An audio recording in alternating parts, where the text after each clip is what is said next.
Problem তোমার থাকবে কেন? প্রবলেম তো তোমার ক্যারেক্টারে। আর আমার লাখের প্রবলেম যে তোমার মতো একটা মেয়েকে ভালোবাসছে। তোর কবুল বলার এক মুহূর্ত আগে হইলেও তোরে নিয়ে পালায় চলে যাবো। পালায় কোথায় যাবা? পকেটে নোট থাকলে দুনিয়ার সব দরজা খোলা থাকে। চলো আমরা পালাই যাই, আজকে আর কেউ আটকাইতে পারবে না। দেখ আমি অনেক টাকা নিয়ে আসছি। বর্তমানে আবারও ফেসবুক, ইউটিউব, টিকটক সহ বিভিন্ন প্ল্যাটফর্মে ট্রেন্ডিং কাঁপাচ্ছে নির্জনা হলে ডায়লগ দিয়ে। তুমি ছাড়া আবার কিসের জীবন? আমার জীবনটা তো ততক্ষণই সুন্দর যতক্ষণ সে জীবনে তুমি আছো। গাইস, আজকের ভিডিওতে আমরা নির্জনা হলের 2024 সালের সেরা 10টি ডায়লগ নিয়ে কথা বলবো। এন্ড গাইস, কোন নাটক থেকে কোন ডায়লগটি দেওয়া হয়েছে সেটাও ক্লিয়ার করা হবে। আশা করি আজকের ভিডিওটা একটা নির্জনা হলের ফ্যানদের জন্য একটা স্পেশাল ভিডিও হতে যাচ্ছে। আমার মানুষটা আমারই থাকুক, সে যেন আমাকে কখনো ভুলে না যায়। শুধু তোমারই থাকবো রুহি, কখনো ভুলবো না। তো হ্যালো গাইস, কেমন আছেন সবাই? আশা করি প্রত্যেকেই ভালো আছেন। যারা যারা নির্জনা হলের ফ্যান আছেন তারা ভিডিওতে একটা লাইক দিয়ে চ্যানেলটিকে সাবস্ক্রাইব করে পুরো ভিডিওটি দেখতে থাকেন। এই সময় কম, শুরু করো। ঠিক আছে ঠিক আছে। গাইস, প্রথমে কথা বলবো নির্জনা হলের ইন্দ্রজাল নাটকের ডায়লগ। তোর কবুল বলার এক মুহূর্ত আগে হলেও তোরে নিয়ে পালায় চলে যাবো। তোর কবুল বলার এক মুহূর্ত আগে হইলেও তোরে নিয়ে পালায় চলে যাবো। পালায় কোথায় যাবা? পকেটে নোট থাকলে দুনিয়ার সব দরজা খোলা থাকে। তো গাইস, কার কার কাছে এই ডায়লগটি ভালো লেগেছে প্লিজ কমেন্ট করে যাবেন। গাইস, এরপরে 2 নম্বর লিস্টে থাকছে ইন্দ্রজাল নাটকের ইমোশনাল ডায়লগ, চল আমরা পালায় যাই। চলো আমরা পালাই যাই, আজকে আর কেউ আটকাইতে পারবে না। দেখ আমি অনেক টাকা নিয়ে আসছি। তোর বাবারে ডাক না, তোর বাবার চাইতে অনেক বেশি টাকা আছে আমার কাছে। গাইস, পার্সোনালি এই ডায়লগটি আমার কাছে অনেক ভালো লেগেছিল। আপনার কাছে কেমন লেগেছিল অবশ্যই কমেন্ট করবেন। গাইস, এরপরে 3 নম্বর লিস্টে থাকছে সে যেন ভুলে না মরে নাটকের অ্যাটিটিউড ডায়লগ, প্রবলেম তোমার থাকবে কেন? প্রবলেম তোমার থাকবে কেন? প্রবলেম তো তোমার ক্যারেক্টারে। আর আমার লাখের প্রবলেম যে তোমার মতো একটা মেয়েকে ভালোবাসছে। গাইস, আমার ধারণা এই ডায়লগটি অনেক ছ্যাঁকা খাওয়া পাবলিকদের বুকে গিয়ে লাগবে। গাইস, এরপরে 4 নম্বর লিস্টে থাকছে ইন্দ্রজাল নাটকের একটি শেষের দিকে ডায়লগ, যে ডায়লগটি অনেক ইমোশনাল ছিল। কোথায় জন্ম কোথায় মৃত্যু, মানব কি আর বুঝবে তাই।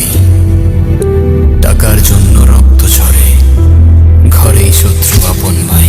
এই ডায়লগটি দিয়ে অনেকেই টিকটক ভিডিও বানিয়েছে। কোথায় জন্ম কোথায় মৃত্যু, মানব কি আর বুঝবে তাই। গাইস, এরপরে 5 নম্বর লিস্টে থাকছে সে যেন ভুলে না মরে নাটকের ইমোশনাল ডায়লগ, তুমি ছাড়া আবার কিসের জীবন। তুমি ছাড়া আবার কিসের জীবন? আমার জীবনটা তো ততক্ষণই সুন্দর যতক্ষণ সে জীবনে তুমি আছো। গাইস, এই ডায়লগটি আমার কাছে এতটাই ভালো লেগেছে যে এখন পর্যন্ত প্রায় 3 থেকে 4 বার ফেসবুক স্টোরি দিয়েছি এই ডায়লগটি। তো আপনার কাছে এই ডায়লগটি শুনে কার কথা মনে পড়েছিল প্লিজ কমেন্ট করবেন। এখানে আপনাদের একটা প্রশ্ন থাকতে পারে, এক নাটকের ডায়লগ কি কেন ঘুরিয়ে ফিরিয়ে দেওয়া হচ্ছে? আসলে নির্জনা হলের প্রত্যেকটি নাটকের ডায়লগ কি অনেক ভাইরাল হয়, আর নির্জনের 2024 সালের শেষের 2টি নাটকের ডায়লগ একটু বেশি ভাইরাল হয়েছিল। তো যাই হোক গাইস, কত নম্বর পর্যন্ত যেন ছিলাম ও মনে পড়েছে। এরপরে 6 নম্বর লিস্টে থাকছে এরকমটাই করার হলে আমার লাইফটা কেন নষ্ট করলা। এরকমটাই করার হইলে আমার লাইফটা কেন নষ্ট করলা? ভেঙে ফেলার হইলে সব আগেই ভেঙে ফেলতা, নাকি হুট করে এখন বেটার কাউকে পেয়ে গেছো? গাইস, এই ডায়লগটি পুরো একটি জোস ডায়লগ ছিল। গাইস, আপনারা যদি নাটকটা দেখেন তাহলেই বুঝতে পারবেন যে নাটকের ভিতরে কতগুলো ডায়লগ ছিল। এরপরে 7 নম্বর লিস্টে এই নাটকের আরো একটি ডায়লগ থাকছে, মনে রেখো আমি আসবো, যে ডায়লগটি অনেকই ইমোশনাল ছিল। মনে রেখো আমি আসবো, মেঘের উপর পঙ্কি রাজা জোরে, কাঠ গোলাপের সুবাস নিয়ে 7 সাগর 13 নদীর পরে। এছাড়াও বাস্তব ধর্মে কিছু কথা নিয়ে এই নাটকের শেষের দিকে ছিল আরো একটি ইমোশনাল ডায়লগ, আমরা কে, কতদিন আর কতক্ষণ বাঁচবো সেটা কি আসলেই আমরা জানি রহি? আজকে আছি, কালকে তো নাও থাকতে পারি। গাইস, আপনি যদি এখনো এই নাটকটি না দেখে থাকেন তাহলে আমি বলবো এই নাটকটি আপনার দেখার উচিত, কারণ এই নাটকের প্রত্যেকটি ডায়লগই টিকটকের ট্রেন্ডিং এ। আমরা কে, কতদিন আর কতক্ষণ বাঁচবো সেটা কি আসলেই আমরা জানি রহি? আজকে আছি, কালকে তো নাও থাকতে পারি।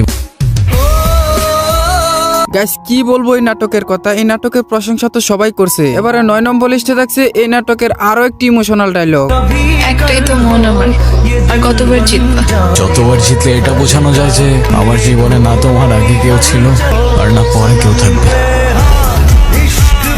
যাই হোক, এবার এই নাটকের বাহিরে আরো একটি নাটকের ডায়লগ শুনে আসি। সর্বশেষ এই নাটকের ডায়লগটি শুনে শেষ করব আজকের এই ভিডিওটি, আর সেটা হচ্ছে সুইট ক্যান্ডি নাটকের একটি অ্যাটিটিউড ডায়লগ, আমার পথের যত কাটা আমার শুটার করে কিল, আমি খালি পকেট নিয়ে আমার মিলিয়নের deal, you know what I am saying, beach.